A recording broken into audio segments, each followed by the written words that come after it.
Prania e Mimoza Ahmeti në ferma VIP 3 nuk ishte thjesht një hyrje në një format televiziv të konsoliduar, por një akt i ndërgjegjshëm shpërthimi ndaj një kulture që e ka bërë konformizmin standard dhe hipokrizin norm të pranueshme. Ajo erdhi jo për të përshtatur, por për të çrregulluar ekuilibrat e rrem, për të vënë në siklet komoditetin e rrem të një publiku të mësuar me simulime emocionesh dhe skenar të stërpërsëritur. Loredana flet për Jozin, refuzova ftesën e tij, partnerja e re është shumë e bukur shoqëria shqiptare, e mësuar të konsumojë spektaklin si një formë anestetiku. Përballet rrallë me figura që refuzojnë të luajnë sipas rregullave të padukshme të këtij teatri. Në këtë kontekst, Ahmeti nuk u bë pjesë e lojës, ajo e demaskoi atë. Me një spontanitet që shpesh ngjan si çrregullim për ata që jetojnë në rendin e rrem të normave, ajo solli një tjetër dimension, atë të vërtetësisë së papropunuar, të një verdieje që nuk kërkon aprovimin e turmës. Në një peizazh mediatik të mbushur me shurmë, me podcaste që shpesh riciklojnë banalitetin dhe me reality show që prodhojnë dramë të fabrikuar, prania e saj ishte një ndërhyrje disonante, një defekt i nevojshëm në sistem.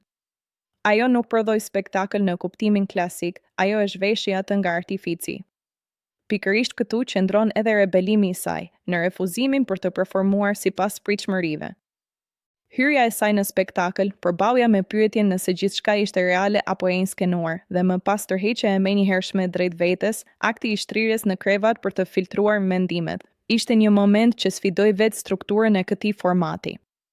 Ndërkohë që spektakli kërkon ekspozim të vazhdueshëm, ajo kërkoi tërheqje, ndërkohë që kërkohet performancë, ajo zgjodhi introspeksionin. Dialogu i saj me Arbana Osmani nuk ishte thjesht një shkëmbim fjalësh, por një akt i çmentimit të mekanizmit të spektaklit.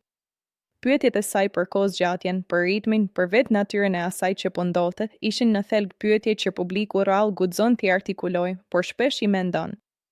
Në një farë mënyre, ajo bëri atë që shumë e ndjejmë por nuk e bëjnë, doli jashtë lojës duke qenë ende brenda saj.